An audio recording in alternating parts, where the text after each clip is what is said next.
Welcome to RN Reddy IT school. ఈరోజు మనతో పాటు జాబ్ గ్యారంటీ స్టూడెంట్ హరికృష్ణ ఉన్నారు. సో హరికృష్ణకి రీసెంట్గా హిపోటెక్ ఐటీ సొల్యూషన్స్ దుబాయ్ బేస్డ్ కంపెనీలో దుబాయ్ వర్క్ లొకేషన్లో జాబ్ వచ్చింది.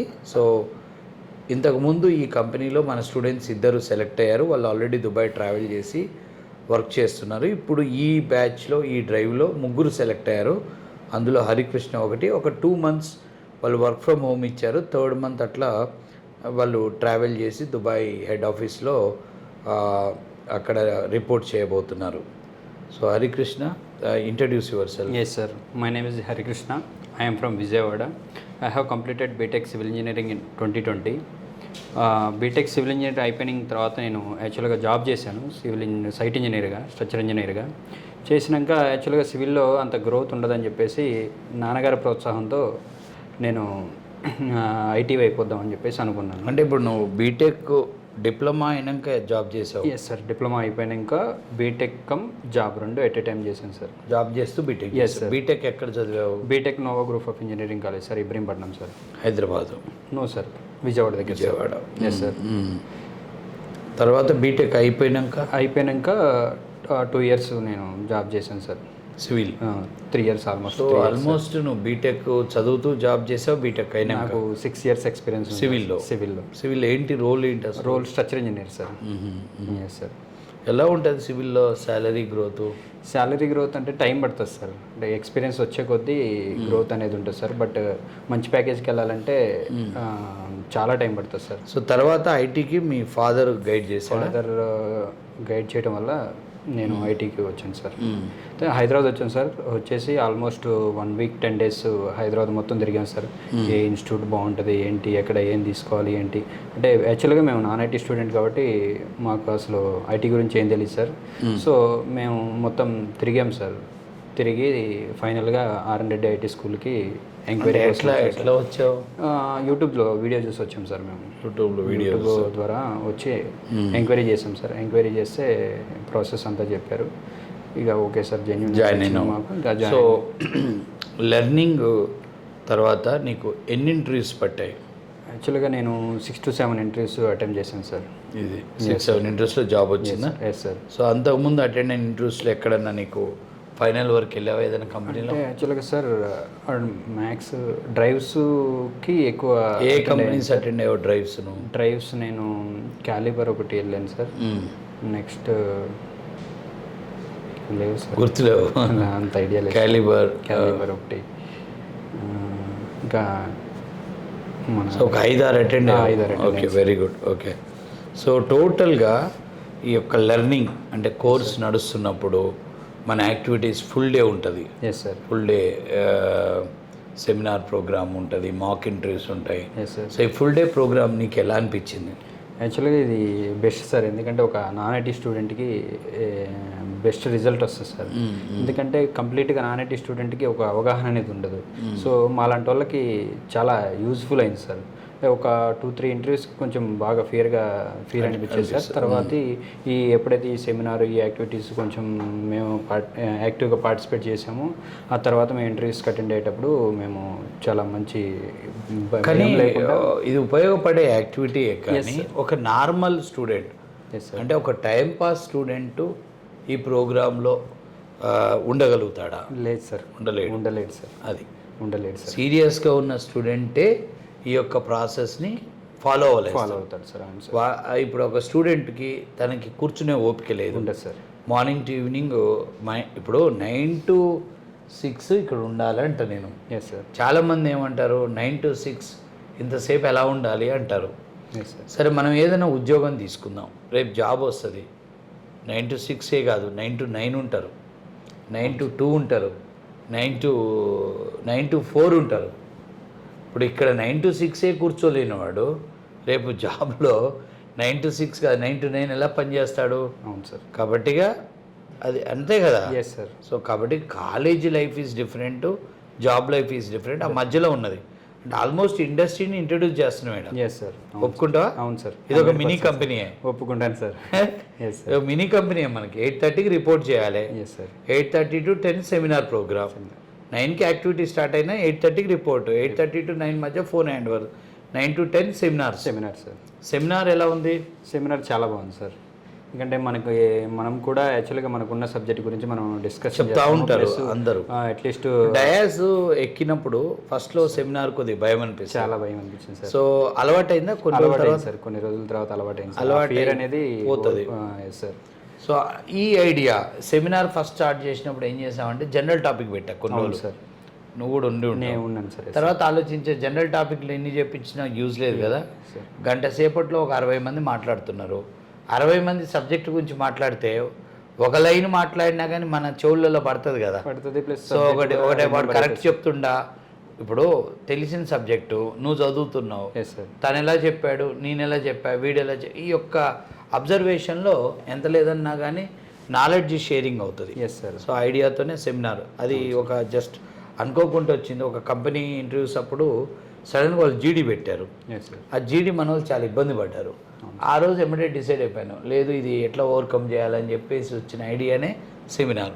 సో సెమినార్ జరిగేటప్పుడు ఇంకొకటి ఎమ్మటే ఏం చేసామంటే, అదే ఖాళీగా ఉంటే బదులు ఒక ప్రోగ్రామ్ రాయించడం, రిటర్న్ టెస్ట్, ఇవన్నీ 3 యాక్టివిటీస్ జరుగుతాయి. సో సెమినార్ హెల్ప్ అయింది. అవును సార్. తర్వాత ఇక్కడ నీకు బాగా ఇంకా హెల్ప్ అయిన యాక్టివిటీ ఏంటి? సెమినార్ ఒకటి సార్, రిటర్న్ టెస్ట్ ఒకటి సార్. ఈ రెండు చాలా బాగా హెల్ప్ఫుల్ అయింది సార్. ప్లస్ 9 to 6 కూర్చోవడం అనేది అది ఇంకా ఫోన్ సార్. ఫోన్ హ్యాండర్ అంటే ఇంకా అది చాలా అల్టిమేట్ సార్. ఎందుకంటే కంప్లీట్ మనం ఇంటరాక్ట్ అవ్వం కదా సార్ ఫోన్తో. ఫోన్ హ్యాండ్ ఓవర్ అనేది చాలా యూస్ఫుల్. సార్. కానీ మరి స్టూడెంట్ ఎమోషనల్గా డిస్టర్బ్ అవుతాడా? లేదు సార్. అంటే దరిద్రం వదిలింది అనుకుంటా సరే. కంప్లీట్గా మనం సబ్జెక్ట్ మీద ఉంటాం కదా సార్. సో ప్రాబ్లం ఉండదు. ఇంకోటి ఏంటంటే సబ్జెక్ట్లో ఇన్వాల్వ్ అయినాక ఎంత లేదన్నా మనకి టైం తెలియదు అనుకుంటా. తెలియదు సార్. రియల్గా ఇన్వాల్వ్ అయినోనికి అయితే టైం తెలియదు సార్. ఏదో 9 to 6 నా కోసం కూర్చుంటోడికి అయితే ఇరిటేషన్. సార్. రియల్గా కాన్సెప్ట్లోకి వెళ్ళి ఇప్పుడు ఇక్కడ మీరు గమనించట్లే, కంప్లీట్ ఇది టాస్క్ బేస్డ్ లెర్నింగ్. ఎవ్రీడే మీకు నేను రాగానే ఒక టార్గెట్ ఇస్తాను. ఈ ప్రిపరేషన్ బ్యాచ్ ఈరోజు ఇది చేయాలి, ఇంటర్వ్యూ బ్యాచ్ ఇది చేయాలి, ఇప్పుడు ఈ టాపిక్ చెప్తాము, తర్వాత మెషిన్ టెస్ట్ ఉంటుంది, లేకపోతే ఈ టాపిక్లో ఈ 3 టైర్లో ఇది చేయాలి, ఈ టాస్క్లు ఇస్తాం. సో దానివల్ల స్టూడెంట్కి ఇప్పుడు ఆ టాస్క్ మీదనే పడతాడు, బిజీ అయిపోతాడు. ఫ్రెండ్ చేస్తుడు, నేను చేస్తున్నా, హెల్ప్ తీసుకుంటాడు. సో దాంట్లో నాకు తెలిసి 9 to 6 అసలు వాళ్ళకి తెలియకుండానే ఇట్లా చూడంగానే 1 అవుతుంది. అదే మనమే ఏదో పుస్తకాల్లో చదువుడు అంటే కష్టం. టాస్క్ బేస్డ్ లెర్నింగ్ కాబట్టి బాగుందా? సార్ బాగుంది. సో సబ్జెక్ట్ పాయింట్ ఆఫ్ వ్యూలో నువ్వు సివిల్ ఇంజనీరింగ్ నుంచి వచ్చావు. ఇప్పుడు ఇక్కడ నువ్వు నేర్చుకుంది .NET ప్రోగ్రామింగ్. సో అక్కడ ఏమన్నా ఇబ్బంది పడ్డావా? యాక్చువల్గా అంటే స్టార్టింగ్లో కొంచెం స్ట్రగుల్ అయింది సార్. ఒక ఎన్ని రోజులు? 1 week 10 days. తర్వాతకి అలవాటు లైవ్ క్లాసెస్ ఇంటమ్ ప్లస్ ఇంకా అలా మెంటర్షిప్, ఏమైనా డౌట్స్ వచ్చిన మెంటర్స్ గైడ్. నీకు బాగా మెంటర్కి హెల్ప్ చేసింది ఎవరు? నాకు స్టార్టింగ్లో అయితే దినేష్ అన్న చేశాడు సార్. దినేష్ అన్న చాలా సపోర్టివ్గా ఉండి చేశాడు సార్. తర్వాతకి మాకు కూడా అలవాటు అయిపోయింది సార్. నువ్వు మెంటర్గా చేసావా? చేశాను సార్. తక్కువ మధ్యలో గ్యాప్ ఇచ్చావు. మధ్యలో గ్యాప్ ఇచ్చాను సార్. అది మైనసే. అవును సార్. ఎన్ని రోజులు గ్యాప్ ఇచ్చావు? నేను 3 to 4 months సార్. ఎక్కువ ఇచ్చావు. నాకు తెలిసి 6 months 5-6 months వెళ్ళిపోయి ఉంటాడు. లేదు సివిల్కి పోదాం అది ఇది అని చెప్పి. అవును సార్. అవును sir. So okay fine. So mentorship అనేది ఇక్కడ మనకి తీసుకునేటప్పుడు బాగానే ఉంటుంది, ఇచ్చేటప్పుడు కూడా బాగుంటుంది. అవును sir. Yeah next. So civil to IT sir. Sir. So అంటే మీ ఫ్రెండ్స్ అందరూ సివిల్ ఇంజనీరింగ్ చదివారు కదా? అవును సార్. వాళ్ళు ఏం చేస్తున్నారు? వాళ్ళు ఆల్మోస్ట్ అందరూ సివిల్లోనే జాబ్ చేస్తున్నారు సార్. చేస్తున్నారు. ఎవరో ఐటీ వైపు. ఒక 5-6 సంవత్సరాలు సివిల్ జాబ్ చేసేవాళ్ళు శాలరీ ఎలా ఉంటుంది? స్టార్టింగ్ ఎలా ఉంటుంది, ఎండింగ్? ఇప్పుడు 5 years బ్యాక్ జాయిన్ అయ్యాడు, ఎంతతో స్టార్ట్ అవుతాడు? 13 to 15K స్టార్ట్ అయింది సార్. 5 years తర్వాత ఎక్కడ ఉంటాడు? 5 years తర్వాత 40 to 50K సార్. అదే ఐటీలో ఒక 5-6 yearsలో ఈజీగా రీచ్ 1.5 lakh మినిమం. అది తక్కువ. సో హ్యాపీయా? Yes sir. చాలా. సో ఏమనిపించింది టోటల్గా? ఇప్పుడు నువ్వు ఒక యూట్యూబ్ వీడియో చూసి వచ్చావు. Yes sir. సో ఇక్కడ యాక్టివిటీస్ ఇవన్నీ చూసావు. పాజిటివ్ వింటాము, నెగిటివ్ వింటాము.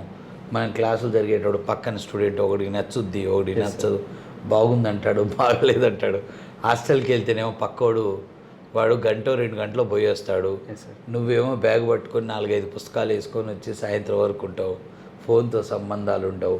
సో ఓవరాల్గా నీకు ఎలా అంటే ఎలా ఓవరాల్గా ఎంత డిస్టర్బ్ అయ్యావు, దాన్ని ఎలా బయటకు వచ్చావు, Yes, sir. అయ్యావా అసలు అవ్వలేదా? అంటే యాక్చువల్గా డిస్టర్బ్ అంటే అవ్వలేదు సార్. నెగిటివ్ వచ్చినా కానీ జెన్యూన్గా చెప్పాలి. జెన్యున్గా చెప్తున్నాను సార్. డిస్టర్బ్ అంటే అది కామన్ సార్, ఎవరైనా ఏదైనా మనకి చెప్తూనే ఉంటారు. బట్ ఏంటంటే మనం ఆ నెగిటివ్ తీసుకొని మనం ఆ నెగిటివ్లోనే ఉంటే మనం ఈరోజు నేను మీతో ఈరోజు ఇలా కూర్చున్నట్టు ఉంది కదా సార్. సో అందుకనే వాళ్ళు ఏదైనా ఉండి సార్. బట్ ఈ ప్లాట్ఫామ్ అనేది నాకు మంచిగా అనిపించింది సార్. ఈ ప్రాసెస్ కానీ ఈ విధానం కానీ 9 to 6 వరకు కూర్చోవడం కానీ చాలా జెన్యున్గా అనిపించింది సార్. ప్లస్ చాలా హార్డ్ వర్క్ చేశారు సార్ మా కోసం. సో మేము ల్యాగ్ చేసుకున్నాం సార్, నేను ల్యాగ్ చేసుకున్నాను సార్. లేదంటే నాకు 4 to 5 months బిఫోరే నేను జాబ్లో ఉండేటోను సార్. బట్ కొంచెం నేను ల్యాగ్ చేసుకోవడం వల్ల నాకు మధ్యలో మరి బ్రేక్ ఇచ్చి మళ్ళీ ఎట్లా రిటర్న్ అయ్యావు? అంటే బ్రేక్ ఇది చాలా ఇంపార్టెంట్ పాయింట్. Yes sir. చాలా మంది ఆగిపోయిన వాళ్ళకి ఇన్ఫర్మేషన్. Yes sir. నువ్వు బ్రేక్ ఇచ్చావు, ఎస్ సార్. ఏ పాయింట్ నిన్ను మళ్ళా రిటర్న్ బ్యాక్ చేసింది? అంటే సార్ కంప్లీట్గా వెళ్దామని వెళ్ళలేదు సార్. నో ఇక్కడ జెన్యూన్గా ఏం చెప్పంటే సార్ జరిగింది, Yes, నువ్వు బ్రేక్ ఇచ్చావు, అప్పుడు ఎందుకో వెళ్ళిపోయావు. నువ్వు ఎందుకు వెళ్ళిపోయావు నేను అడగట్లే. సో నువ్వు రిటర్న్ బ్యాక్ అవడానికి ఇక్కడ జరుగుతున్న ఇంటర్వ్యూలో నీ బ్యాచ్లో నీ ముందే వచ్చి జాయిన్ అయ్యి జాబులు కొట్టిన వాళ్ళని చూసా. మేము వాటిని బ్రాడ్కాస్ట్ చేస్తాం కదా, జాబులు వచ్చినాయని, డ్రైవ్లు అవుతున్నాయా, ఏ పాయింట్ డ్రైవ్లు అవుతున్నాయి అని చెప్పేసి బ్రాడ్కాస్ట్లో మెసేజ్లు వచ్చినాయి, బాగా పెడుతుంటాం, వచ్చింది అప్డేట్ ఇస్తాం. బ్యాచ్ కన్నా నాకన్నా వెనక జాయిన్ వాళ్ళకి జాబులు వచ్చేసాయి. సో ఇన్ని రోజులు కష్టపడి దీనికోసమా అని చెప్పేసి. అన్న పేర్లు చెప్పగలుగుతావా నీ ముందు? అంటే నువ్వు ఈడున్నప్పుడు, నువ్వు కోర్స్ మధ్యలో ఉన్నప్పుడు వచ్చి జాయిన్ అయ్యి నీతోనో నీ ముందు కనపడి వాళ్ళకి జాబ్ వచ్చిన 1-2 నేమ్స్ ఏమైనా ఉన్నాయా? ప్రకాష్ సార్. ప్రకాష్ నీ తర్వాతే నా తర్వాత జాయిన్ అయ్యాడు సార్. రెగ్యులర్గా ఉన్నాడు, కరెక్ట్ వాడేసుకున్నాడు, దుబాయ్ వెళ్ళిపోయాడు. ఇప్పుడు నువ్వు పోబోయే కంపెనీలో చేస్తుంటావు. Yes sir. నెక్స్ట్ రాకేష్ కూడా calibre. Yes sir. Calibre sir మాకన్నా AGBSC. Yes sir. ఇప్పుడు ప్రకాష్ 2017 ఎస్ సార్. 17 18 నేనే దుబాయ్ ఇదే కంపెనీకి వెళ్ళిపోయాడు. మంచి ఫీడ్బ్యాక్ ఉంది. అట్లా చూసి ఇన్స్పైర్ అయ్యావు. అవును సార్. Return back. అవును సార్. ప్లస్ ఇంటర్వ్యూస్ కూడా షెడ్యూల్ అవుతున్నాయి. సంతోష్ సార్ కాల్ చేసి చెప్పారు ఇంటర్వ్యూస్ ఉన్నాయి, ఎందుకు ల్యాగ్ చేసుకుంటున్నాం అని చెప్పేసి సార్ కూడా మోటివేట్ చేశారు. సో దానివల్ల అంటే చేస్తాం కానీ వినాలి కదా. Yes sir. మీకు రీచ్ అవ్వాలి కదా. ఇప్పుడు అది పాజిటివ్ అండ్ నెగిటివ్ ఎక్కువ రీచ్ అవుతుంది. సో ఎనీహౌ, సో ఓవరాల్గా నీ అభిప్రాయం ఏంది ఐటీ స్కూల్ గురించి? ఐటీ స్కూల్ గురించి నా అభిప్రాయం సార్, అంటే నేను అనేది మీరు జాయిన్ అయ్యేటప్పుడు, అడ్మిషన్ తీసుకునేటప్పుడు చెప్పింది మేము ఈరోజు నీతో ఇప్పుడు మాట్లాడేంత వరకు నీకు ఏమైనా మాట డిఫరెన్స్ అనిపించింది? లేదు సార్, 100% అనిపించింది. ఫస్ట్లో ఒక ఆ రోజు ఏదైతే మాట్లాడారో ఫైనల్ అవుట్పుట్ కూడా అదే వచ్చింది సార్. కాకపోతే డిపెండింగ్ అని మా మీద డిపెండ్ అయి ఉంటుంది సార్. మేము ల్యాగ్ చేసుకుంటే ల్యాగ్ అవుతుంది సార్. ల్యాగ్ అనేది different, lag person to person different ఉంటుంది. సో ప్రకాష్ 3-4 monthsలో వెళ్ళిపోయాడు. Yes sir. రాహుల్ 3-4 months వెళ్ళిపోయాడు.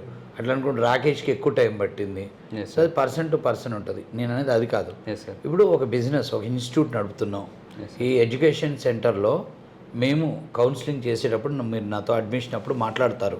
మాట్లాడావా? ఫీజు కట్టేటప్పుడు మాట్లాడినప్పుడు నేను చెప్పిన మాటలకి, ట్రావెలింగ్ మొత్తంలో నేను మాట్లాడిన బిహేవియర్కి ఈ రోజు వరకు కానీ నేను అంటే ఒక రకంగా అప్పుడు చెప్పి మధ్యలో ఒక రకంగా తర్వాత అలా అనిపించిందా?